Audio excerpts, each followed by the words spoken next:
Big TV భక్తి సమాచారం WhatsApp ఛానల్లో జాయిన్ అవ్వండి. అన్ని విశేషాలు ఎప్పటికప్పుడు తెలుసుకోండి. అమ్మ, మూలాధార చక్రం అంటే ఏమిటి? వాటికున్న లక్షణాలు ఏమిటి? మూలాధార చక్రం సాధన ఏ విధంగా చేయాలి? మూలాధార చక్రం అంటే మూల ఆధారం. మీకు చెప్పారంటే అది లేకపోతే ఈ దేహం అన్నది నిలబడదు.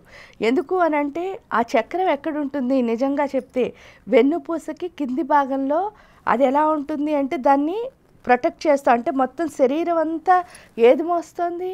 ఆ మూలాధార చక్రం. ఎందుకంటే వెన్ను స్ట్రాంగ్గా ఉంటేనే మనం ఏ పనైనా చేయగలం. అందుకే మీరు ఎప్పుడైనా ఎవరైనా చెప్పల చెత్తంత సరిగ్గా లేకపోతే చూడండి, ఎవరేం చెప్తే అది వినేవాళ్ళని సరిగ్గా వాళ్ళకంటూ వాళ్ళకు ఒక ఐడియాస్ లేకుండా ఎవరు చెప్పినా సరే ఆ పనులు చేస్తూ ఉండేవాళ్ళని మీరు చూస్తే వాళ్ళకి వెన్నుముక లేదురా అంటారు. వెన్నుముక లేదు అంటే ఏంటంటే దానికి ఏం లేదు, స్ట్రెంగ్త్ లేదు. ఎందుకంటే వెన్నుముక ఎంత స్ట్రాంగ్గా ఉంటుందో మనం అన్నీ అంత క్లియర్గా చేస్తాం. దానికి తోడు మూలాధార చక్రంలో పరావాక్కు అని ఒక వాక్కు ఉంటుంది. అంటే ఇప్పుడు మనం మాట్లాడుతున్నాం. అసలు సాధన అన్నది మొత్తం ఎందుకు చేస్తాము అంటే నిజంగా చెప్తే ఏ సాధన అయినా సరే యోగ సాధన చేయడానికి ఇప్పుడు మీరు ప్రయాగరాజ్ విన్నారు కదా, ప్రయాగ అని దానికి పేరు పెట్టడానికి కూడా ఏంటంటే ప్రయాగము అంటే గొప్ప యాగం. ఇంకా దానికి ఏంటి ఆల్టర్నేట్ లేదు, దానికి మించింది లేదు, ఇంకా మించింది లేదు. అది ఒక్కటే. ఆ ప్రయాగము అంటే గొప్ప యాగము అని అర్థం. అందుకే అక్కడ అష్టాదశ శక్తిపీఠాల్లో ఉన్న అమ్మవారి పేరు కూడా మీరు చూస్తే మాధవేశ్వరి. మాధవ అంటే అర్థం ఏమిటి? విష్ణుమూర్తిని మాధవ అని పిలుస్తారు. ఎందుకు పిలుస్తారు అంటే ఆ మాధవ అన్న నామానికి అర్థం ఏమిటి అంటే ఎవరైతే ప్రయాగం చేస్తారో వాళ్ళు ఎలా ఉంటారు అంటే సైలెంట్గా ఉంటారు అని అర్థం. అంటే పెద్ద యాగం ఎప్పుడు చేస్తామో మనలో ఏమొచ్చేయాలి? సైలెన్స్ రావాలి. ఆ సైలెన్స్ అన్నది స్టార్ట్ అయ్యే చక్రమే మూలాధార చక్రం. ఎందుకు? అక్కడ ఉన్నది పరావాక్కు. ఈ మూలాధార చక్రానికి ఉన్న లక్షణం అనుమానం.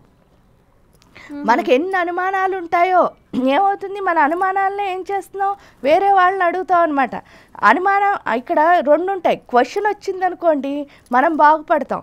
అంటే సాధన చేసిన వాడికి వచ్చే వాటిని ప్రశ్నలు అంటారు. అదే కనుక సాధన లేకుండా అడిగే వాటిని ఏమంటారు? అనుమానాలు అంటారు. అనుమానానికి ప్రశ్నకి తేడా ఏంటి? ప్రశ్న ఎప్పుడైతే మనలో ఉద్భవించిందో దానికి ఆన్సర్ ఎవరు వెతుకుతారు?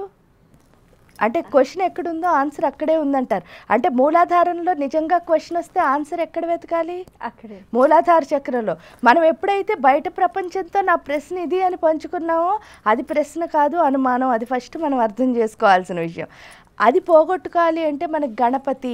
ఈ గణపతి ఎలా పోగొడతాడు చూడండి. అక్కడ గణపతికి కూడా మీరు చూస్తే ఆయన అమ్మవారు తయారు చేసిన విధానం ఎలాగూ అని అంటే చక్కగా ఆవిడ ఒళ్ళు రుద్దుకుని ఆ ఒళ్ళు యొక్క ఏదైతే మలినం వస్తుందో దాంతో ఒక బొమ్మను తయారు చేసి ఆ బొమ్మకు ప్రాణం పోసి వీడి పేరు గణపతి అని చెప్పింది.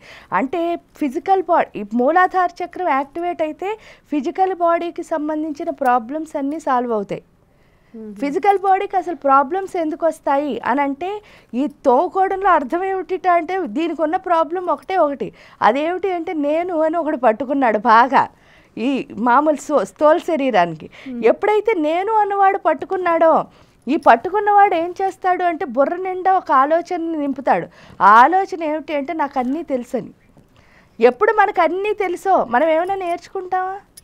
మనకు ఎప్పుడైతే బుర్ర నిండా నాకు అన్నీ తెలుసు అనుకున్నామో మనం నేర్చుకోకుండా ఉండిపోతున్నాం. ఈ శరీరం భూమి మీదకి వచ్చింది అంటే ఇక్కడ ఉన్న శక్తి పేరే గురుత్వాకర్షణ. అంటే గురుత్వాకర్షణ అంటే ఏమిటంటే గురువు వైపు వెళ్ళు అని భూమి చెప్తోంది. గురువు వైపు వెళ్ళడం అంటే ఏంటంటే ఒక గురువు కనిపించడం, వాళ్ళతో ఉండడం, ఇదంతా ఒక పద్ధతి అయితే ఈ గురుత్వాన్ని మనం ఎక్కడ చూడాలి అంటే నిజంగా ఒక గురువు దగ్గర మంత్రం తీసుకుంటే మూలాధార చక్రం సరిగ్గా లేకపోతేనే మనం బోల్డ్ మంది గురువుల దగ్గర తిరగడం కానీ లేకపోతే ఈ గురువుని నమ్మకపోవడం కానీ ఇవన్నీ ఎందుకంటే మనకున్న అనుమానాలు. గురువుని మూలాధార చక్రం కరెక్ట్గా ఉంటే మనం చేసే పని ఏంటంటే మీరు ఏ గురువునైతే నమ్మారో ఆ గురువుని సృష్టి అంతా చూడగలుగుతారు. ఎప్పుడైతే చూడగలిగారో ఎవరు చెప్పినా మనం ఏం చేయగలుగుతాం?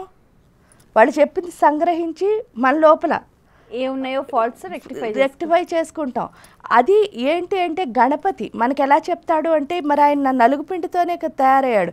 అందుకని మొత్తం ఈ శరీరానికి అంతటికీ నలుగు పెట్టి ఒక్కొక్క రంధ్రాన్ని ఓపెన్ చేసి మనకి చెప్పే విషయం ఏమిటి అంటే అమ్మ నాకు అన్నీ తెలుసు అనుకున్న మనకి ఎప్పుడైతే ఈ రంధ్రాల్లోకి ఆ గణపతి యొక్క శక్తి వెళ్తుందో, ఇక్కడ గణపతి శక్తి అంటే కూడా ఏంటి అంటే శివుడు శక్తి కలిసిన శక్తి. అదేంటి అమ్మవారు ఒకతే ప్రాణం పోసిందని అనుకోకూడదు. ఆవిడ ప్రాణం పోసినప్పుడు ఎలా పోసిందిట అంటే కామేశ్వర ముఖాలోక కల్పిత శ్రీ గణేశ్వర. ఆ గణేశ్వరిని కల్పించినప్పుడు కామేశ్వరిని ఊహించుకుని కల్పించింది. అంటే ఇద్దరు శక్తి అందులో ఉంది కాబట్టి ఆ శివాశక్తి, శివుడు అంటే జ్ఞానం, శక్తి అంటే ఎనర్జీ, ఈ రెండు ఎప్పుడైతే లోపలికి వెళ్తాయో అప్పుడు మన బుర్ర పనిచేయడం అంటే ఫస్ట్ టైం మన బుర్ర పనిచేయడం మొదలు పెడుతుంది. అప్పటి వరకు ఈ బుర్రతో మనం చేసేవన్నీ ఏంటంటే తప్పులే.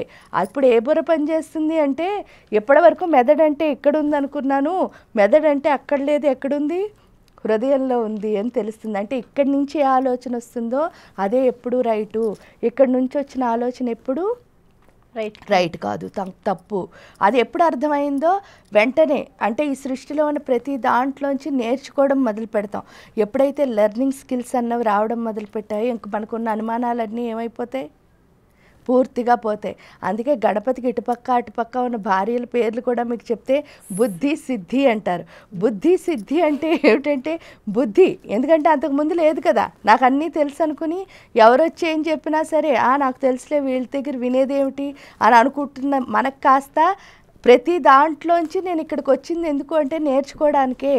అంటే ఎవరి దగ్గర ఏది చూసినా సరే మనం చేయాల్సిన పని ఏమిటి, నేర్చుకోవడమే. అంటే భూమి మీద ఉన్నంతసేపు నేను చేయాల్సిన ఒకే ఒక కార్యక్రమం నేర్చుకోవడం అని అర్థమవుతుంది. అది ఎప్పుడు అర్థమైందో అప్పుడు కుండలిని శక్తి అన్నది లేచినప్పుడు బుద్ధి అంటే మన బుద్ధి ఎప్పుడైతే మారిందో, సిద్ధి అంటే ఏంటంటే మీరు ఏ సాధన చేసినా సరే అది మంత్రం అనుకోండి, కుండలిని యోగ సాధన అనుకోండి, లేకపోతే హఠయోగా అనుకోండి, లేదా ఇంకే మెడిటేషన్స్ ఏవైనా అనుకోండి, ఏం చేయండి కానీ అది సిద్ధిస్తుంది. అంటే మనం ఏం చేయాలన్నా మనకి ఎవరు హెల్ప్ కావాలి అంటే గణపతి హెల్ప్ కావాలి. ఎందుకు గణపతి హెల్ప్ కావాలండి అంటారు. చాలామంది అమ్మవారు స్నానం చేయడానికి వెళ్ళిందిట, వెళ్ళినప్పుడు గణపతిని గుహ దగ్గర కాపలా పెట్టిందిట. అప్పుడు శివుడు లోపలికి వస్తానంటే ఈయన ఒప్పుకోలేదు, ఆయన పేక్ కాస్త తీసేశాడు, ఈ యొక్క గేనుగు తలకాయని పెట్టాడు. ఇది మనం అందరం అనుకుంటున్నది ఏంటి అంటే గణపతి ఈవిడ స్థానానికి వెళ్ళడం అంటే అర్థం ఏమిటి అంటే మూలాధార చక్రంలోనే 3 చోట్ల పాము రూపంలో కుండలిని ఎనర్జీ పడుకునుండి. ఆ కుండలిని ఎనర్జీ అంటేనే ఎవరు, పార్వతీ అమ్మవారు. అందుకే మహా ఆసక్తి కుండలిని బిసతంతు తనాయసి పార్వతీ పద్మనయన పద్మరాగ సమప్రభ. ఆ పద్మరాగ సమప్రభ ఎక్కడుందంటే మూలాధార చక్రంలో 3 చోట్ల పాము రూపంలో పడుకుంటే ఇక్కడ గణపతిని కాపలా పెట్టిందిట. ఏంటంటే ఒరే బాబు నేను పడుకుంటున్నాను, ఎవరు వచ్చి నన్ను డిస్టర్బ్ చేయకుండా, అంటే నన్ను ఇద్దరిని ఎవరు పాడు చేయకూడదు అని చెప్పింది. ఎప్పుడు నన్ను ఇద్దరిని ఎవరు పాడు చేయకూడదని అమ్మవారు చెప్పిందో చెప్పగానే గణపతి గుహ అంటే గుహ్యము అని అర్థం. అంటే అక్కడ కాపలా కూర్చున్నాడు ఎవరూ లేపకుండా ఉండడానికి. జ్ఞానం అన్నది మీరు ఎప్పుడైనా చూస్తే మూలాధార చక్రం నుంచే పైకి వస్తుంది. అందుకే మస్తిష్కం నుంచి జ్ఞానం వస్తుంది. మూలాధారం నుంచి ఎప్పుడు పైకి వస్తుందో జ్ఞానం రాగానే వీళ్ళ అమ్మ కాస్త ఏమవ్వాలి, లేచిపోతుంది, అంటే నిద్ర పాడవుతుంది.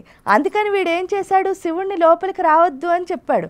అప్పుడు మీరు చూడండి ఇక్కడ పడుకున్న పాము 3 చోట్లు అంటే ఏంటి అంటే మనలో ఉన్న సత్వ రజస్తమో గుణాలకు ప్రతీక. అంటే మానవుల్లో ఉన్న సత్వ రజస్తమో గుణాలని ఈ పాము చెప్తే ఇక్కడికి వచ్చేసరికి ఏమైంది అంటే శివుడు త్రిశూలంతో పీక తీసేశాడని చెప్తున్నారు. ఆ త్రిశూలంతో పెకలించిన పీక ఏంటి అంటే త్రిశూలము అంటే అది కూడా సత్వరజస్తమో గుణాలే. ఇవేంటి అంటే దేవతకి సంబంధించిన సత్వరజస్తమో గుణాలు.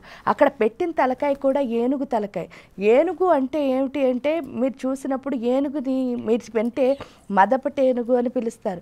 మదపటేనుగు అంటే ఏంటంటే ఈ సృష్టిలో ఏ జీవికి లేనంత అహంకారం ఎవరికి ఉందిట అంటే ఏనుగుకు ఉంటుందిట. మీకు అర్థమైందా? అంటే పెద్ద అహంకారం ఉన్నది ఎవరికి అంటే ఏనుగుకి. అంటే ఆ పెద్ద అహంకారం అంటే ఏంటి అంటే మీరు లలితా శాస్త్రంలో మహతి మేరని అంటే మహత్ అహంకారం గలది. మహత్ అహంకారం పెద్ద అహంకారం అంటే అర్థం ఏమిటి అంటే ఈ సృష్టి అంతా నేనే ఉన్నాను, ఈ సృష్టి మొత్తం నా లోపల ఉంది అని తెలుసుకోవడం. ఎప్పటి వరకు మనం ఏంటి శరీరానికి మాత్రమే నేను అనుకుంటున్నాం. అది కాస్త గణపతి ఏం చేస్తున్నాడు, మొత్తం ఈ సృష్టిలో మొత్తం అంటే యూనివర్స్ అంతా నేనే ఉన్నాను, యూనివర్స్ మొత్తం ఎవరి లోపల ఉంది, నా లోపల ఉంది. అప్పుడు ఇంకెవరిపైన ఏమీ అనిపించదు మనకి. అంటే ఏ విధమైన భేదభావం లేదు. అది ఎవరు చేశారు? ఇంక శివుడు త్రిశూలంతోనే తీయడానికి కారణం ఏమిటి అంటే ఇక్కడ 3 చుట్లు పాం. తమోగుణం అంటే ఏంటి? మూలాధారంలో ఉన్న తమోగుణం నేను అంటే ఏమంటుంది? ఎప్పుడు ఈ తమోగుణం ఏం చెప్తుందిట? పడుక్కో పడుక్కో పడుక్కో, ఎందుకంటే నీ శరీరానికి రెస్ట్ కావాలి అని చెప్తుందిట ఇక్కడ తమోగుణం. ఈ తమోగుణం ఏం చెప్తుంటే దేవతా తమోగుణం 24 అవర్స్ లేచే ఉండు, ఎందుకంటే నువ్వు లేచి ఉంటేనే అది తమోగుణమే. అంటే ఎప్పుడూ లేచి ఉండడం కూడా తమోగుణమే కదా, కానీ నువ్వు లేచి ఉండాలి, ఎందుకంటే ఈ శరీరం ఇచ్చింది నువ్వు కష్టపడి చెయ్యాలి అని చెప్తుంది ఈ తమోగుణం. ఇక్కడ రజోగుణం వచ్చేసరికి ఏం చేస్తుందిట? ఇలాంటి శరీరాలన్నిటినీ చూపించి వీళ్ళతో దెబ్బలాడు, వాళ్ళతో దెబ్బలాడు, వీళ్ళు మంచివాళ్ళు కాదు, వాళ్ళు మంచివాళ్ళు కాదని చెప్తుందిట. కానీ దేవతా రజోగుణం వచ్చేసి ఏం చెప్తుందిట అంటే నువ్వు పోటీ పడాల్సింది, దెబ్బలాడాల్సింది ఇలాంటి నీలాంటి చిన్న ప్రాణులతో కాదు, ఒక పెద్ద వాటిని తీసుకుని వాటితో పోటీ పడి వాటితో దెబ్బలాడి ఈ ప్రపంచానికి సుఖశాంతులు ఇవ్వు అని చెప్తుందిట ఈ రజోగుణం. అంటే దీని నుంచి మనం ఏమైపోతున్నాం? షిఫ్ట్ అయిపోతున్నాం. అంటే ఈ చిన్ని వాటి నుంచి పెద్ద పెద్ద వాటికి మారుతున్నాం. అందుకని త్రిశూలంతో తల తీశారు ఆయన. ఇంకా సత్వగుణం అనేసరికి ఇక్కడ సత్వగుణం ఏం చెప్తుందిట? అందరూ నిన్ను మెచ్చుకోవాలి, అందరూ నువ్వు మంచిదాన్ని అనాలి, అందుకని నువ్వు అందరికీ నచ్చేటట్టు బిహేవ్ చెయ్యి అని చెప్తుందిట. ఇక్కడికి వచ్చేసరికి ఈ సత్వగుణం ఏం చెప్తుందిట అంటే ఈ సృష్టిలో ఏది నిన్ను మెచ్చుకోకపోయినా పర్వాలేదు, కానీ భగవంతుడి దృష్టిలో నువ్వు మంచిగా ఉండాలి అంటే నువ్వేం చేయాలి అంటే మంచి పనులు చేయాలి, ఎవరితో మెప్పులు పొందక్కర్లేదు. అంటే ఇచ్చివేవి సన్మానాలు, బిరుదులు ఇవేవి నీకు పనికిరావు. అన్నిటికంటే పెద్ద బిరుదు ఏంటి అంటే ఆ మణిద్వీపంలో స్థానము, అది రావాలి అంటే నువ్వు మంచి పని సో అంటే ఏంటి అంటే మూలాధార చక్రం బాగోపోతే ఇలా ఉంటాం, బాగుంటే ఇలా ఉంటాం. అందుకని వీటన్నిటికీ ఏంటి అంటే గణపతి సాధనే ఎందుకు చేయాలండి అని అంటారు. మిగతా సాధనలు ఏం చేసినా సరే ఇక్కడ ఏమవుతుందిట అంటే కుండలిని శక్తి అన్నది లేస్తుంది. కానీ గణపతిని ఆవిడ ఎందుకు పెట్టింది? పడుక్కుంటే డిస్టర్బ్ చేయకుండా. కాబట్టి లేవగానే వీడు ఏం చేస్తూ ఉంటాడు? మళ్ళీ పడుకోబెడుతూ ఉంటాడు. అదే గణపతి కనుక సాధన చేశాము అంటే ఇంక ఈ సృష్టిలో ఎవ్వరూ కూడా ఆ లేచిన కుండలిని శక్తిని పడుకోబెట్టలేరు. కాబట్టి ఖచ్చితంగా ప్రతి ఒక్కళ్ళు వాళ్ళ లైఫ్లో గణపతి సాధన చేస్తే కుండలిని ఎవేకన్ అయితే మాత్రం ఇంకా తప్పకుండా అది అలా స్థిరంగా ఉంటుంది. ఇంకే దేవుడిదైనా, ఏ దేవుడిదని కాదు, ఏ యోగం చేసినా సరే అన్ని యోగాల వల్ల కుండలిని కదులుతుంది. కానీ గణపతి సాధన ఏంటి అంటే మళ్ళీ ఏం చేస్తూ ఉంటాడు గణపతి? అక్కడ కూర్చుని ఉంటాడు కదా, వాళ్ళ అమ్మని అంటాడు పడుకో అమ్మ పడుకో అమ్మ అని చెప్తూ ఉంటాడు అనమాట. కాబట్టి మూలాధార చక్రంలో ఉన్న కుండలిని శక్తి క్విక్గా ఏవేకన్ అవ్వాలన్నా లేదా అది స్థిరంగా ఉండాలన్నా సరే తథ్యం ఏమిటి అంటే గణపతి సాధన. అందుకే సిద్ధి రెండో భార్య పేరు. బుద్ధి ఎప్పుడు వచ్చిందో సిద్ధించడం అంటే ఏంటి అంటే ఒక్కసారి కనుక కుండలిని ఎనర్జీ గణపతి సాధనతో కనుక ఏవేకన్ అయితే ఇంకా అది హాయిగా ఏవేకన్ అయి మాత్రమే ఉంటుంది. అదే సిద్ధించడం అంటే. అయితే మూలాధార చక్రానికి ప్రధానంగా గణపతి ఆరాధన చేస్తే ఆ చక్రాన్ని దాటి మనం కొంచెం ముందుగా వెళ్ళొచ్చు. For more videos like this, subscribe Big TV channel.